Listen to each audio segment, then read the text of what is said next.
Hello, hello, j'espère que vous allez bien. Écoutez, ici, tout va bien. J'espère que vous avez passé un bon week-end et que la semaine a bien démarré. Ici, ça va, je suis contente. Mon chéri était en déplacement dernièrement, il est revenu. Et jusqu'à ma grossesse, plus de déplacements prévus. Donc j'avoue que psychologiquement, ben, c'est quand même confortable. Voilà, donc écoutez, tout va bien, la famille va bien. Je vous donne rendez-vous comme d'habitude hein, pour la vidéo de milieu, début de semaine, on va dire, pour faire un petit point avec vous sur ce qui s'est passé au niveau de notre budget concernant l'alimentation, les autres dépenses, vous parler d'un défi que je compte arrêter parce qu'en fait au final en le pratiquant je vois qu'il ne me convient pas donc je préfère l'arrêter et puis vous parler également de deux trois petits achats que j'ai fait pour le futur bébé. Voilà, donc on est parti. Donc je vais commencer par le budget alimentation. Donc qu'est-ce qui s'est passé? Alors, est-ce que je vais pas grossir un petit peu, vous voyez un petit peu mieux? Dis donc, je commencerai à m'améliorer. Je commencerai à m'améliorer, miracle. Donc, j'ai dû faire un petit appoint au Colruyt juste après la dernière vidéo que j'avais filmée parce que mes beaux-parents sont passés et puis il fallait que j'aille acheter deux, trois petites choses pour l'apéritif. Donc, j'en ai eu pour un tout petit montant de 13,54 €. Je ne sais plus si je vous en avais parlé dans la dernière vidéo ou pas, donc voilà, c'est chose faite. J'ai fait également une vidéo, oui j'ai fait une vidéo, mais j'ai surtout fait des courses chez Picard, je me suis fait livrer à domicile. Il y avait une promo en fait où la livraison chez Picard c'est 5 euros et là la livraison était offerte à partir de 50 euros d'achat donc j'en ai bénéficié. J'ai fait une vidéo sur ce que j'avais pris en fait, ce que j'ai commandé, ce que j'ai reçu, où j'ai déballé en direct ma commande. Donc si ça vous intéresse, ben, c'est la dernière vidéo. Vraiment, je suis hyper satisfaite de ce que j'ai commandé. À midi, on a mangé le mélange gnocchi, mozzarella, tomates séchées. C'était super bon. On a accompagné ça avec des courgettes. Voilà, j'ai pas l'habitude d'acheter des plats tout faits, mais c'est vrai que de temps en temps, c'est quand même ultra pratique. Et ben, chez eux, ils sont bons. Et puis quand vous regardez la composition, ben, franchement, en général, c'est quand même très très clean. Même les plats préparés. Voilà, tout en sachant que moi, je privilégie quand même tout ce qui est légumes bruts, fruits.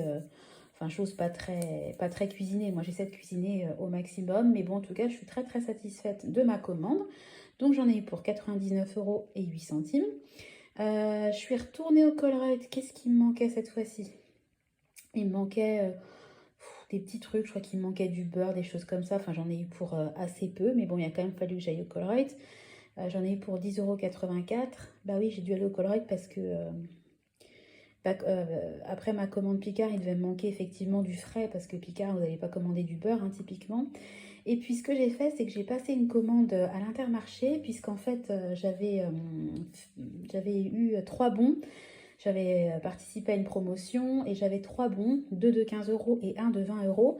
Et le dernier bon de 20 euros à utiliser, c'était utilisé avant le 17 mai. Donc j'ai passé ma commande le 17 et je l'ai récupéré le 18. J'en ai eu pour 105,25 € alors qu'à la base, j'en avais pour... j'ai pris mon papier pour vous montrer. J'en avais pour 125 euros, 125,25 €. Voilà, vous voyez, j'ai bénéficié d'un code avantage de 20 euros. Donc au final, bah, j'ai payé, voilà ce que je vous mettais, 105,25 €. Voilà, tout simplement.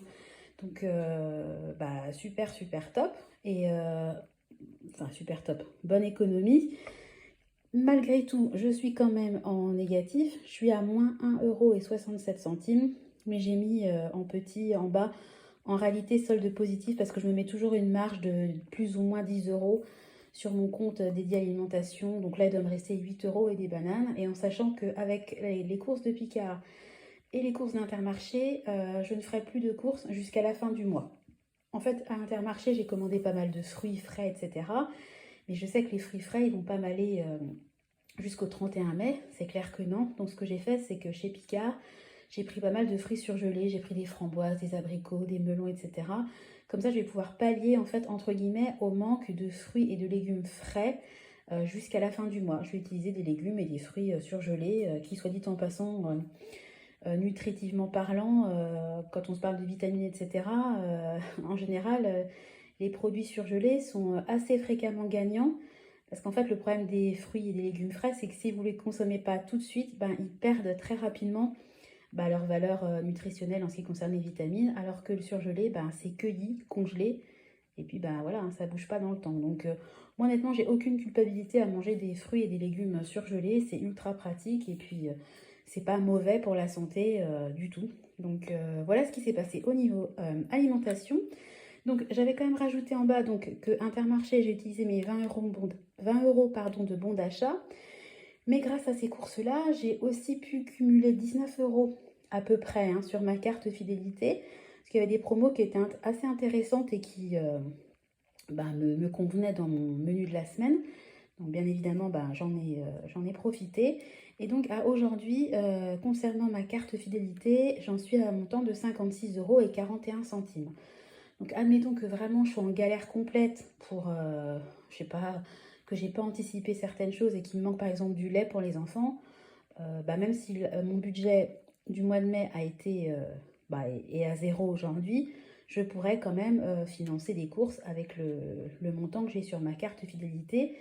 Et puis j'ai également 7 euros de bons d'achat que j'avais eu suite au rappel des œufs Kinder qui ont été faits. J'ai reçu un bon d'achat de 7 euros donc à utiliser au rayon alimentation des magasins du coin. Donc je pense qu'avec ça, je devrais quand même être dans les clous au niveau alimentation du mois. Donc très contente. Et puis maintenant, je vais passer au budget autres dépenses. Donc où est-ce que je m'en ai... Ouais, la dernière fois, je m'étais arrêtée là. Il me restait 33 euros et 8 centimes. Voilà, j'ai un budget, je vous rappelle, de 250 euros mensuels. J'ai pas forcément eu de dépenses exceptionnelles. Ce qui nous a mis un petit peu dans le rouge, c'est que j'avais complètement oublié de budgétiser l'abonnement annuel à Charlie Hebdo qui est d'un montant de 99 euros. Donc forcément, 100 euros de moins sur un budget de 250 euros, c'est quand même assez conséquent. Donc qu'est-ce qui s'est passé ces derniers jours? Alors, j'ai fait une commande sur Amazon où j'ai commandé un thermomètre parce que malheureusement celui qu'on avait, je l'ai fait tomber et j'ai eu beau remettre des piles, enlever les piles, regarder des tutos sur YouTube pour essayer de le réparer, impossible, vraiment malheureusement je l'ai explosé. Donc pas le choix, j'ai dû racheter un thermomètre puisque je vais passer tout de suite à la fin. Parce que j'avais oublié de le mettre, je l'ai mis tout à l'heure. J'ai dû aller chez SOS Médecins en catastrophe, comme mon mari n'était pas là, puisque mon grand a eu de la fièvre pendant 2 jours. Il est monté au plus haut à 41,2. Donc là, j'ai vraiment, vraiment eu peur. Et il s'est mis tout d'un coup à saigner du nez, d'une narine. Et il enchaînait sur la deuxième narine. Donc il avait 41 de fièvre. Les 2 narines qui saignaient. J'avais le petit qui faisait la sieste. Mes parents qui étaient partis en voyage. Mon mari qui était en déplacement à l'étranger. Enfin bon, la catastrophe, vraiment le coup de stress que j'ai eu, phénoménal.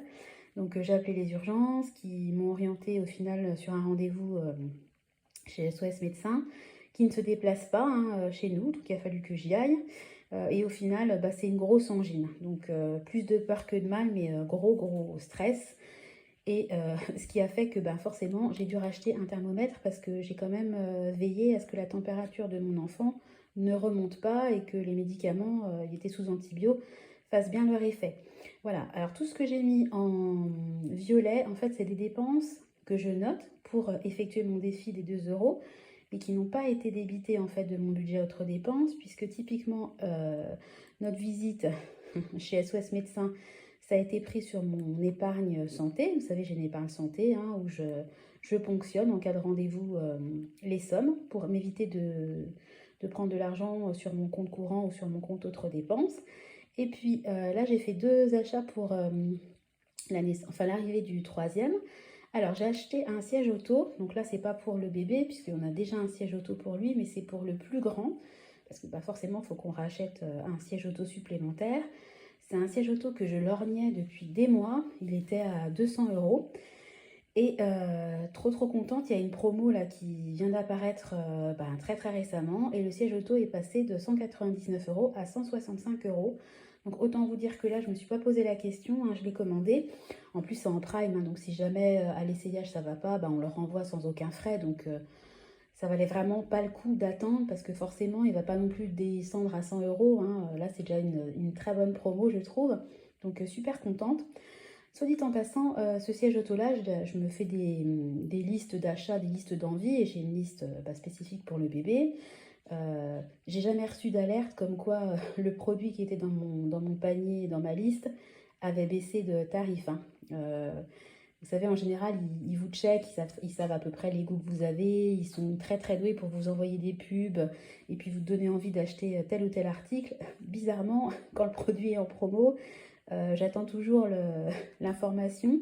Bon, c'est pas grave, moralité, si vous avez quelque chose vraiment qui vous tient à cœur et que vous souhaitez absolument acheter, parce que là c'était vraiment un achat qui était réfléchi, et on l'a décidé quasiment depuis qu'on a su que j'étais enceinte. De toute façon, il fallait un troisième siège auto et on a bien étudié la question et c'était celui-là qu'on voulait et pas un autre. Je vous encourage quand même régulièrement à aller faire un tour sur Amazon ou Cdiscount, enfin quel que soit le site sur lequel vous voulez passer, par lequel vous voulez passer, parce que j'aurais pu passer à côté de cette promo et ça aurait été quand même dommage. Donc je suis quand même contente d'avoir fait la démarche, d'être allée regarder spontanément ma liste. Et puis j'ai également commandé un lot de 2 bavoirs plateaux. En fait, c'est des bavoirs, comment dire, c'est un bavoir et en fait, le bavoir il s'étend jusqu'à sur le plateau de. Oh, c'est pas évident à expliquer, hein, comment on dit, de la chaise haute. En fait, les aliments ne peuvent pas tomber. Parce que le problème, c'est que même mon deuxième, il mange comme un petit porcelet. Il y a tout qui tombe par terre. Il se retrouve avec plein d'aliments sur son pantalon, etc. Alors que là, en fait, le bavoir est intégré, si vous voulez, autour de la tablette de la chaise haute. Donc, c'est vraiment super, super. Alors, encore une fois, pareil, j'avais repéré un bavoir plateau de ce type-là qui était à 39,90. Je trouvais ça quand même cher pour ce que c'est. Donc régulièrement, j'allais regarder s'il n'y avait pas une autre option. Les autres, ils étaient mal conçus. Ils me paraissaient quand même pas super. Et pareil, en fouinant et en attendant, là, j'ai trouvé un lot de 2 bavoirs. Donc l'unité était à 9,99 €. Donc autant vous dire que 9,99 € à la place de 39,90 € l'unité. J'ai sauté sur l'occasion et j'en ai commandé 2 puisqu'ils passent en machine, hein, ils sont imperméables, ils passent en machine, enfin vraiment le truc que je recherchais. Donc super contente aussi de cet achat-là. Donc pareil, je les ai mis en violet puisque ces 2 achats qui sont dédiés à l'arrivée du troisième ont été tout simplement débités de mon épargne bébé que je nourris tous les mois. Et puis voilà, je m'en sers, donc ça va, ça vient. Mais en tout cas, elle m'est très utile. Et puis enfin, pareil, une dépense en violet qui n'a pas été ponctionnée, mais qui va me servir pour remplir mon défi des 2 €. J'ai mis la poste professionnelle. En fait, c'est mon époux qui devait envoyer un échantillon au siège de son entreprise. Donc, il a fait un courrier suivi à la poste et ça lui a coûté 9 €. Mais ça, c'est pareil. On a un compte épargne spécifique dédié aux frais professionnels. Donc, j'ai ponctionné les 9 € sur ce compte-là. Voilà, donc à aujourd'hui, il me reste donc 16,93 € pour mon budget autres dépenses. On est vraiment ric-rac, hein. J'ai mon grand qui nécessiterait d'aller au coiffeur. Je ne sais pas si je vais pouvoir attendre encore. Vous allez me dire, bon, il n'y a plus beaucoup à attendre, mais là, ça devient vraiment, vraiment la jungle.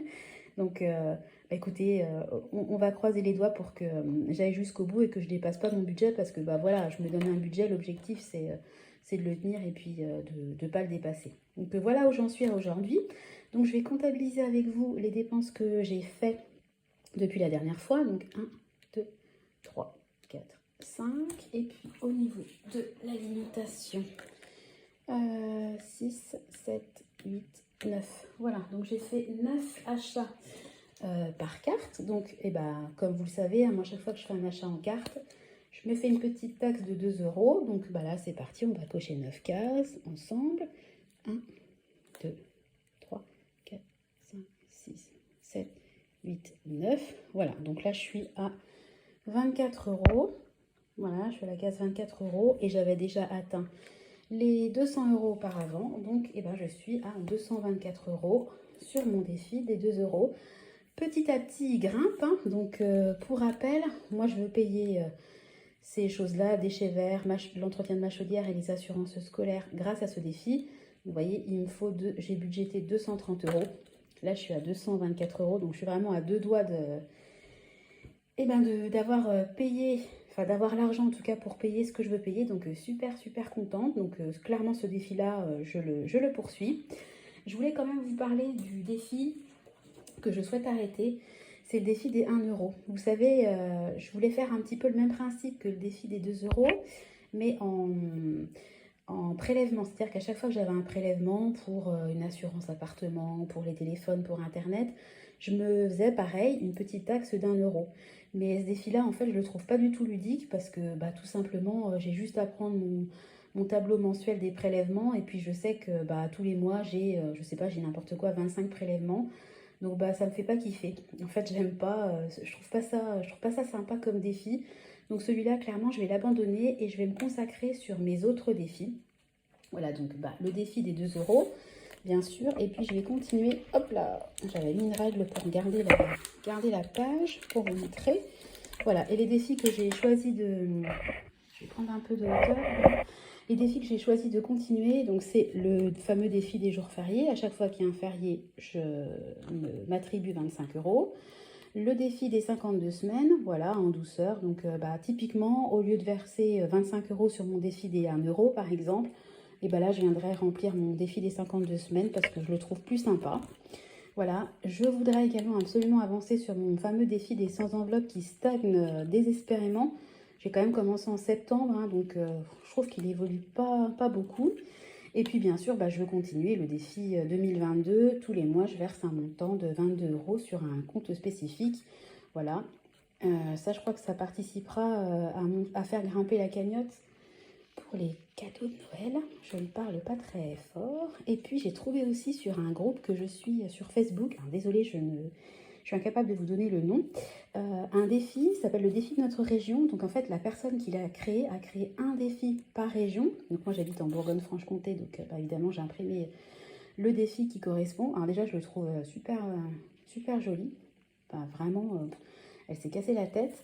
Et en fait, tout simplement, voilà, le défi consiste à mettre autant d'argent que par département. Donc vous habitez dans le 21, dans la Côte d'Or, vous mettez 21 euros, la Nièvre, la Saône-et-Loire, enfin bon, tous les départements de Bourgogne-Franche-Comté, et puis vous arrivez à un montant total de 463 euros. Voilà, donc elle a fait ça pour toutes les régions. Donc forcément les totaux ne sont pas du tout les mêmes, hein. Il y a des totaux qui sont beaucoup moins importants que d'autres, mais j'ai trouvé vraiment le défi super sympa. Donc je vous encourage, si vous aimez les défis, à fouiner régulièrement sur les groupes Facebook, sur Pinterest, etc. Parce qu'il y a vraiment des mines d'or, les gens partagent gratuitement des super défis, parce que franchement, je pense que la personne qui a fait ça a dû prendre un temps fou à faire tous ces défis. Donc merci à elle, hein, si elle regarde la vidéo. Donc ce défi-là, je ne vais pas le commencer tout de suite, parce que clairement, mon objectif, c'est déjà de réussir à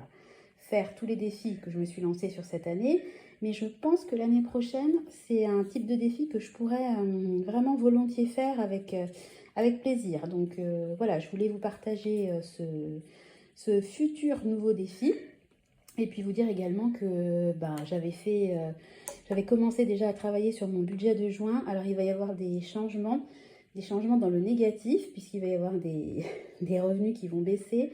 Je vous en parlerai très prochainement dans une nouvelle vidéo. Donc j'ai fait un petit bilan, j'ai commencé à travailler sur le budget de juin, et puis j'ai regardé si j'avais des charges, parce que vous savez, j'ai un tableau qui répertorie toutes les charges annuelles que j'ai, et pour juin, je n'ai pas de charge qui va tomber, de type assurance voiture, assurance habitation, etc. J'ai pas de charge qui tombe, j'ai pas de charge d'appartement, etc. Donc ça tombe super bien, puisque le budget va être revu à la baisse au mois de juin.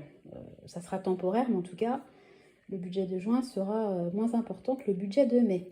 Voilà, bon, écoutez, j'arrête les blablas. J'espère, comme d'habitude, avoir été claire, et puis que la vidéo vous aura plu.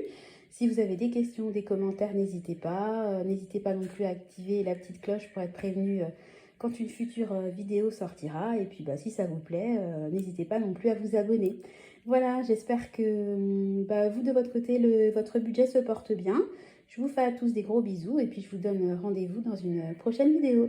À très bientôt. Bye bye.